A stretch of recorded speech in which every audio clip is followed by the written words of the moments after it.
So in this video, we'll be working your problems from Chapter 9, Section 4, about naming acids and bases and writing their formulas.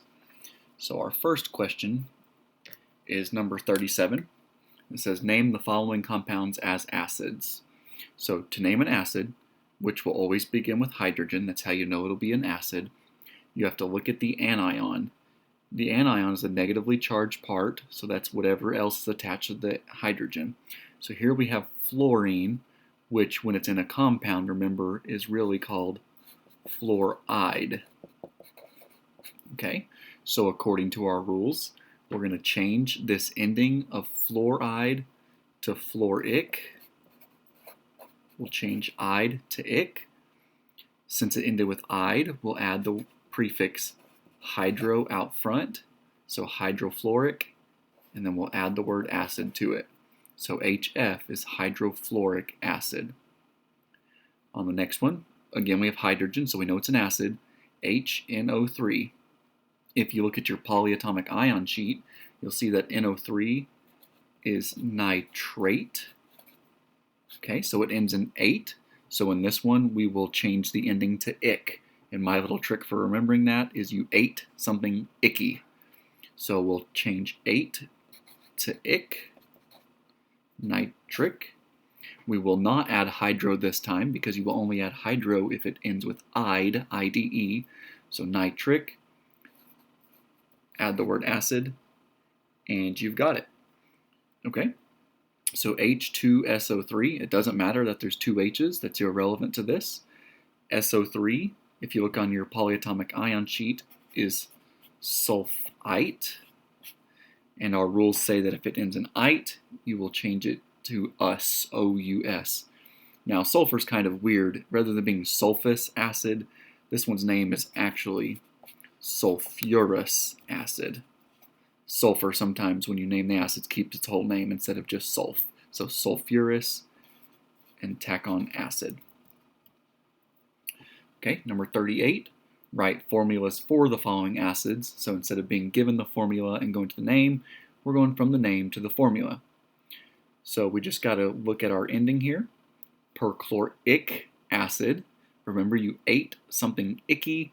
So since this was ic, rather, it came from the perchlorate anion, which if you look at your yellow sheet, you'll see that it is ClO4, and it's got a 1- charge, so you need one hydrogen to cancel that out. HClO4 then is perchloric acid. On 38b, hydroiodic acid. Okay, so on this one it ends with ic, but we also have hydro out front, so that's kind of like this one over here. It must have come from just the element by itself rather than a polyatomic ion. So iodic came from iodide, which is just I. And if you look at your periodic table, iodine has a 1- charge, so you will just need one hydrogen to cancel it out. Hydroiodic acid has a formula of Hi. Okay, the next one, 38C, is chlorous acid. So the ending us tells us that it came from the polyatomic ion chlorite, which again, if you look at your polyatomic ion sheet, is ClO2, and it has a 1- charge as well, so you need just one hydrogen to cancel it out. Okay, the next set of problems, number 39, name the following bases. Bases are super easy to name because you just name them like any old normal ionic compound. So BaOH2, you know this is a base because it's got a hydroxide component to it. So this is simply barium hydroxide.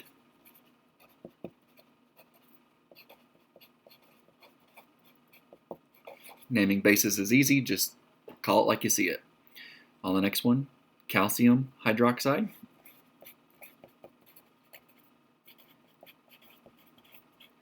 And on 39C, Rb is rubidium hydroxide. Okay. Okay, number 40, we're working backwards. Write formulas for the following bases. So we're just going from names to formulas. The only difference here is we will have to worry about canceling out the charges. Okay, so we'll look at cesium, which we'll just pull out our periodic table again. Cesium element number 55, it's going to have a 1 plus charge rather, a 1 plus charge. Hydroxide is OH with a 1 minus, so one of these can cancel out one of those. And you've got CSOH for cesium hydroxide. For number 40B, beryllium. Okay, beryllium is element 4. It's got a 2 plus charge. Again, hydroxide has a 1 minus. Since these charges have to cancel, you'll need 2 hydroxides to cancel out this beryllium, or you could have crisscrossed these down. BE, you don't write the 1. The OH goes in parentheses because it's a polyatomic ion and you needed more than one of them. Okay, on this one, we got manganese 3 hydroxide. Manganese is a transition metal appearing here in the middle of the periodic table. So that means we had to be told its charge, and that's what this 3 is telling us. So this is Mn with a 3 plus charge. Hydroxide still's got a 1 minus. Again, just crisscross these. MnOH3 for manganese 3 hydroxide. Next question is number 43, and it's just more practice of naming acids. HNO2, if you look at your polyatomic ion sheet, you'll see NO2 is nitrite. And again, it all depends on the ending. Ite turns to us, so this is nitrous acid. On 43B, we've got HMnO4. So MnO4 is the permanganate ion. Permanganate. So again, you ate something icky. This will just be permangic acid. Ooh, let me see if I make sure I spell it right. Permanganic acid. Okay, so this one, you just have bromine by itself. The element by itself will always end in "ide." So this one's the one where we're gonna have to add the hydro out front. Ide turns to ic. Bromic. Add hydro out front because that's what our rules say when you end in ide. Hydrobromic acid. For 43D, again, you have just an element by itself, so it'll always end in ide, sulfide. It's going to follow the same rule as this one. It'll be hydro at the beginning, ic at the end, but again, sulfur's the weird one. In this case, it's going to keep its whole name again, so this will be sulfuric acid. Hydrosulfuric acid. Number 44, write the names of these bases. Remember, the bases are just the easy ones. Just call it like you see it. LiOH is lithium hydroxide. PbOH2, lead here is acting as a transition metal, which means you're going to have to give Roman numerals to tell its charge. So if you remember, OH is a 1 minus charge, but you have 2 of them. So that's a total charge of 2 minus. This one lead has to cancel out that entire charge of 2 minus, so it has to be a 2 plus charge. So that means that this is lead 2 hydroxide. All right, on this one, MgOH2. Mg is magnesium, OH is hydroxide. This is simply magnesium hydroxide.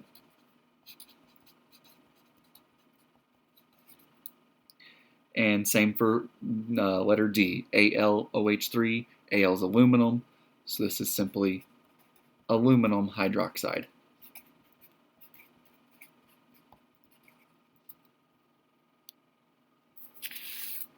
Okay, and our last problems. Number 45, identify each compound as an acid or a base. And then we're going to go ahead and name them too.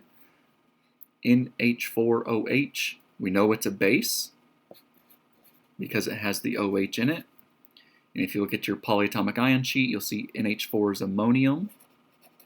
So this is ammonium hydroxide. HClO3, we know it's an acid because it begins with hydrogen. So then we'll just have to think about the ending of this anion. ClO3 is chlorate. Since it ends with 8, we'll change that to ic. This is chloric acid. 45C, FeOH3. Again, it's got an OH in it, so we know it's going to be a base. Unfortunately, iron's a transition metal, so you'll have to tell its charge as Roman numerals. But since you have 3 OHs, and each one of those are 1 minus, that means this iron has to be 3 plus to cancel it out. So this is iron 3 hydroxide. And KOH, again, it's got an OH in it, so we know it's a base. And just call it like you see it, potassium hydroxide.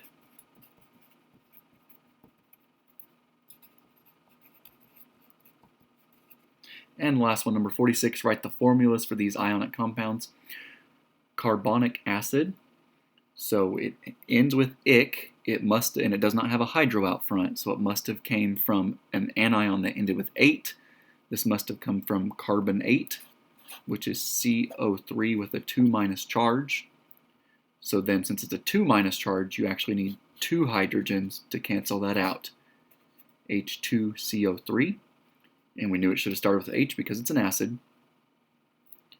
Sulfurous acid. It ends with us, so it must have come from an ion that ends with ite.